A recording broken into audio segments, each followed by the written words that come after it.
Hello दोस्तों, जैसा कि आप चार्ट में देख रहे हैं, हमने एक वीकली रेजिस्टेंस ड्रॉ किया था 24,020 का। और आज जब मॉर्निंग में प्री एनालिसिस की थी तो मार्केट लगभग 8:30 के आसपास 24,037 के आसपास था। तो हमें लगा मार्केट ने हमारा रेजिस्टेंस ब्रेक कर दिया। तो उसके बाद फिर हमने और न्यू रेजिस्टेंस बनाए, 2-3 न्यू रेजिस्टेंस बनाए, जो कि एक 24,150 का था, 24,212 का था एक रेजिस्टेंस,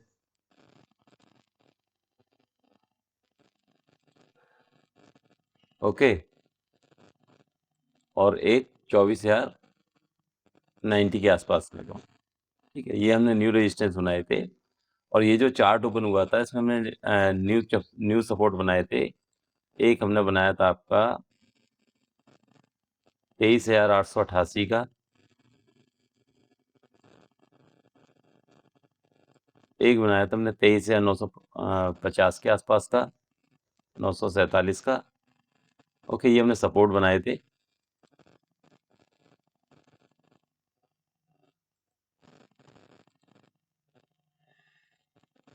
और एक हमने बनाया था आपका 24,000 का, जब मार्केट ने हमारा 24,020 का रेजिस्टेंस ब्रेक कर दिया था। तो एक सपोर्ट हमने 24,000 का बनाया था। तो हमने उसमें एक बात ये बोली थी मॉर्निंग में कि अगर मार्केट ये जो रेजिस्टेंस है, जो रेजिस्टेंस ब्रेक किया है 24,020 का, अगर प्राइस इसको होल्ड करता है और ऊपर चलता है तो फिर हमारे न्यू रेजिस्टेंस वो होंगे और मार्केट ऊपर की तरफ चलने लगेगा।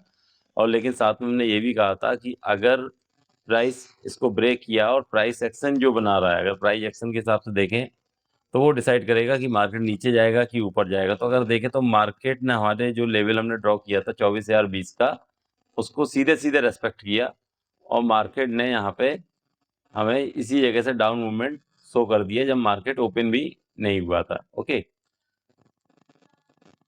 और मार्केट ने जो हमारा ये वाला जो रेजिस्टेंस बनाया था आपका 23,947 का, उसको भी रेस्पेक्ट किया।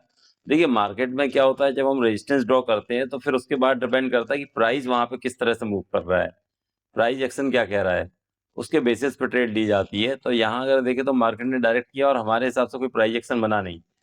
तो जो यहाँ पे हमें प्राइस एक्शन बना ट्रेड लेने के लिए, वो जो प्राइस एक्शन था, अगर आप देखें तो सिंपल मार्केट ने स्ट्रक्चर फॉर्म किया लोअर लो का, देन फिर मार्केट ने जब एक स्विंग ब्रेक किया, ये स्विंग ब्रेक कर दिया, तो सीधे-सीधे जो मार्केट में एंट्री पॉइंट बनते हैं हमारे, वो लगभग-लगभग इस लेवल के कहीं एंट्री पॉइंट बन जाते हैं।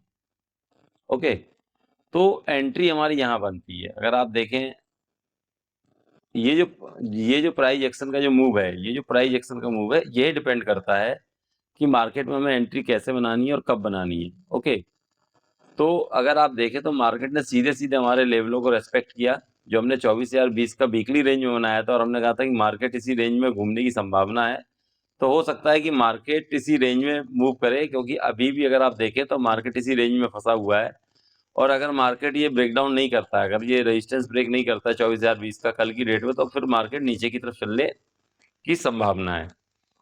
ठीक है, अगर मार्केट इनको ब्रेक कर देता तो फिर मार्केट ऊपर निकल जाएगा। फिर मार्केट का क्या होगा क्या नहीं होगा, वो तो फिर डिसाइड करेगा प्राइस के ऊपर है। और उसके बाद फिर एक रेजिस्टेंस हमने ड्रॉ किया था, आपको पता हो तो, एक सपोर्ट जो हमने ड्रॉ किया था वो 23,888 का किया था। तो मार्केट ने अगर देखे तो एक एग्जैक्ट इसी के आसपास से सपोर्ट लिया था, जिसमें हमें 40 से 45 पॉइंट की मूव मिली थी at the ending time, market ending time.